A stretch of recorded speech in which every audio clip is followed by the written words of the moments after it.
राहुल एक छोटे से गांव में पैदा हुआ था, जहां सुबह की शुरुआत गायों की आवाज, मिट्टी की खुशबू और माँ के हाथ के बने खाने से होती थी। गांव में लोग सादा जीवन जीते थे, रोटी, दाल, सब्जी और कभी-कभी चावल। लेकिन राहुल का मन इन सब में कभी नहीं रमता था। उसे लगता था कि ये खाना बस पेट भरने के लिए है, इसमें कोई मज़ा नहीं। जब भी गांव में कोई शहर से आता और मोमोज, चाउमीन, बर्गर की बातें करता, राहुल की आंखों में चमक आ जाती। उसे लगता था कि असली जिंदगी तो वही है, जहां हर गली में खाने की खुशबू उड़ती है। सीमा, राहुल की माँ, हर दिन बड़े प्यार से खाना बनाती थीं। वो जानती थीं कि खाना सिर्फ भूख मिटाने के लिए नहीं होता, बल्कि उसमें माँ की मेहनत, दुआ और अपनापन छुपा होता है। जब राहुल खाने से मुंह बनाता तो वो प्यार से समझाती, बेटा, ये सादा खाना ही तुझे मजबूत बनाएगा। लेकिन राहुल अक्सर थाली को ऐसे देखता जैसे उसमें कुछ कमी हो। उसे माँ की बातों में पुरानी सोच नजर आती, जबकि उसका दिल नए स्वादों की तलाश में भटकता रहता। रामदीन किसान था। दिन भर खेत में मेहनत करके जो अनाज उगाता, वही घर के खाने का आधार था। वो राहुल से कहता, जिस मिट्टी से खाना निकलता है, उसी का सम्मान करना सीख। पर राहुल के लिए ये बातें बस शब्द थीं। उसे लगता था कि मेहनत का मतलब पैसा है, और पैसा आएगा तभी जब कुछ बड़ा और अलग किया जाए। गांव का माहौल। गांव की गलियां शांत थीं, लेकिन राहुल के मन में शोर था। शाम को जब बच्चे मैदान में खेलते, राहुल अक्सर सड़क के किनारे बैठकर शहर जाने वाली बस को देखता। बस के साथ साथ उसकी कल्पना भी शहर चली जाती, जहां वो खुद एक ठेले पर खड़ा है, सामने भाप उड़ाते गर्म गर्म मोमोज, कढ़ाई में तैरती चाउमीन और लोग लाइन लगाकर उसका खाना खा रहे हैं। राहुल का सपना। रात को सोते वक्त भी उसे खाने की खुशबू सपनों में आती। वो सोचता, एक दिन मैं ऐसा खाना बनाऊंगा जिसे लोग भूल ना पाएं। लेकिन उसे ये समझ नहीं थी कि खाना बनाना सिर्फ स्वाद नहीं, जिम्मेदारी भी होता है। यहीं से उसके सफ़र की शुरुआत हुई, एक ऐसे रास्ते की जहां स्वाद आगे था और समझ पीछे। गांव छोड़ते दिन राहुल के मन में अजीब सी बेचैनी थी। एक तरफ माँ के हाथ का खाना, दूसरी तरफ शहर के रंगीन सपने। बस जैसे ही शहर में घुसी, उसकी आंखें चौड़ी हो गईं। ऊंची इमारतें, भागती गाड़ियां और हर मोड़ पर खाने की दुकानों की लाइन। कहीं मोमोज की भाप उठ रही थी, कहीं चाउमीन कढ़ाई में छन छन कर रही थी। राहुल को लगा जैसे पूरा शहर उसे आवाज दे रहा हो, आओ स्वाद चखो। पहले ही दिन उसने किताबें रखने से पहले मोमोज खाए, गरम गरम मसालेदार चटनी के साथ। पहला कौर मुंह में जाते ही उसे लगा जैसे उसने असली दुनिया देख ली हो।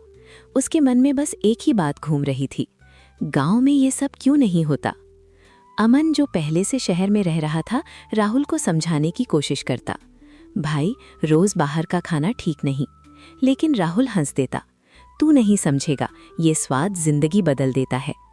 अमन को राहुल की आंखों में चमक दिखती, लेकिन साथ ही एक अजीब सा लालच भी। रात को माँ का फोन आया, खाना खाया बेटा? राहुल ने कहा, हाँ माँ, आज मोमोज खाए। फोन की उस पार थोड़ी देर चुप्पी रही। माँ ने बस इतना कहा, ध्यान रखना बेटा।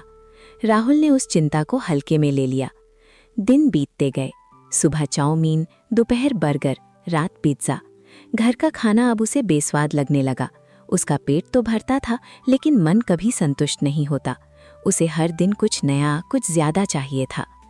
एक शाम वो सड़क किनारे खड़े एक बूढ़े मोमो वाले को देख रहा था। भीड़ लगी थी, पैसे तेजी से आ रहे थे। राहुल ने मन ही मन सोचा, पढ़ाई बाद में भी हो सकती है। अगर यही काम इतना पैसा दे रहा है, तो क्यों ना मैं भी यही करूं। यहीं से उसके मन में खाने को सिर्फ स्वाद नहीं, कमाई के रूप में देखने की आदत पड़ने लगी। शहर में रहते हुए राहुल के मन में अब पढ़ाई से ज्यादा खाने का कारोबार घूमने लगा था। हर रोज जब वो कॉलेज जाता, रास्ते में खड़े मोमोज और चाउमीन के ठेलों को ध्यान से देखता। वो देखता कि कैसे भाप उठती है, कैसे लोग लाइन में खड़े रहते हैं और कैसे हर प्लेट के साथ पैसे हाथ बदलते हैं। उसे लगने लगा कि यही असली मेहनत है, जहां स्वाद है और तुरंत पैसा है। धीरे धीरे किताबों की जगह उसके दिमाग में मसालों के हिसाब, तेल की कीमत और ग्राहकों की भीड़ बसने लगी। अमन ने एक दिन साफ साफ कहा, राहुल, तू पढ़ाई छोड़कर इस चक्कर में मत पड़। लेकिन राहुल अब तय कर चुका था, मैं ऐसा ठेला लगाऊंगा जिसे लोग दूर दूर से पहचानेंगे। अमन को उसकी बातों में जोश दिखा, पर सोच की गहराई नहीं। ठेले का पहला दिन। राहुल ने थोड़े पैसे उधार लेकर एक छोटा सा ठेला खरीदा। उस पर उसने खुद अपने हाथ से लिखा, राहुल मोमो चाउमीन कॉर्नर। पहले दिन हाथ कांप रहे थे, तेल गरम हो रहा था, सब्जियां कट रही थीं और दिल तेज तेज धड़क रहा था। जब पहला ग्राहक आया और उसने मोमोज खाकर कहा, भाई स्वाद अच्छा है, तो राहुल के अंदर खुशी की लहर दौड़ गई। पैसे की चमक। शाम तक ठेले के पास भीड़ लग गई। नोट गिनते वक्त राहुल की आंखों में चमक थी। उसने पहली बार महसूस किया कि पैसा कितनी जल्दी आदत बन जाता है। अब उसे स्वाद से ज्यादा संख्या दिखने लगी। कितनी प्लेट बिकी, कितना मुनाफा हुआ। माँ की याद। रात को जब वो थका हारा बैठा था, उसे माँ की बात याद आई। खाना जिम्मेदारी होता है। एक पल के लिए उसका मन डगमगाया, लेकिन अगले ही पल उसने सोचा, सब ऐसे ही करते हैं। बदलाव की शुरुआत। यहीं से धीरे धीरे राहुल के मन में एक नई सोच ने जन्म लिया।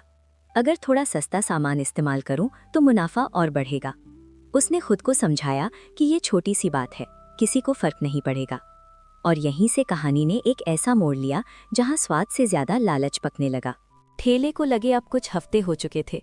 भीड़ बढ़ रही थी, नाम चल पड़ा था, लेकिन खर्च भी बढ़ने लगे थे।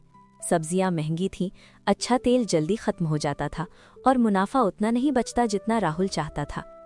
एक दिन उसने देखा कि पास वाले ठेले वाला बचा हुआ तेल दोबारा इस्तेमाल कर रहा था।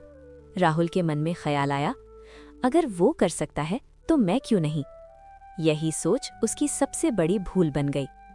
अगले दिन से उसने थोड़ा सस्ता तेल लेना शुरू किया। सब्जियां भी कभी कभी बासी चल जाती, लेकिन वो ऊपर से मसाले ज्यादा डाल देता ताकि स्वाद छुप जाए। उसे लगता था कि ग्राहक सिर्फ जीभ से खाते हैं, सच से नहीं। ग्राहक छोटा लड़का रोहन। रोहन रोज स्कूल के बाद अपने दोस्तों के साथ राहुल के ठेले पर चाउमीन खाने आता था। उस दिन भी वो खुशी खुशी आया। गरम गरम चाउमीन खाते हुए उसने कहा, भैया आज बहुत तीखी है। राहुल ने हंसकर कहा, मजा तभी तो है। कुछ ही घंटों बाद रोहन के पेट में तेज दर्द होने लगा। उसकी माँ घबरा गई और उसे अस्पताल ले जाना पड़ा। डॉक्टर ने कहा, खाने में गड़बड़ी है। रोहन की माँ। अगली सुबह वो राहुल के ठेले पर आई। आंखों में गुस्सा और डर दोनों थे। मेरे बच्चे को तुमने क्या खिलाया? राहुल के मुंह से शब्द नहीं निकले। भीड़ जमा हो गई। पहली बार लोगों की नज़र में उसके ठेले का स्वाद नहीं, उसकी जिम्मेदारी सवाल बन गई। डर और बहाना। राहुल ने खुद को बचाने की कोशिश की। सब ठीक था, मेरी गलती नहीं है। लेकिन उसके दिल को सच्चाई पता थी। उस रात उसने ठीक से खाना नहीं खाया। वही चाउमीन, वही तेल, अब उसे कड़वा लगने लगा। पहली सजा। रात होते होते राहुल को खुद पेट में दर्द शुरू हो गया। पसीना, उल्टी, कमजोरी। अस्पताल में लेटे लेटे उसे माँ की आवाज़ कानों में गूंजने लगी, खाना जिम्मेदारी होता है। उसे समझ आ गया कि जो आग उसने दूसरों की थाली में जलाई थी, वही अब उसके पेट में जल रही थी।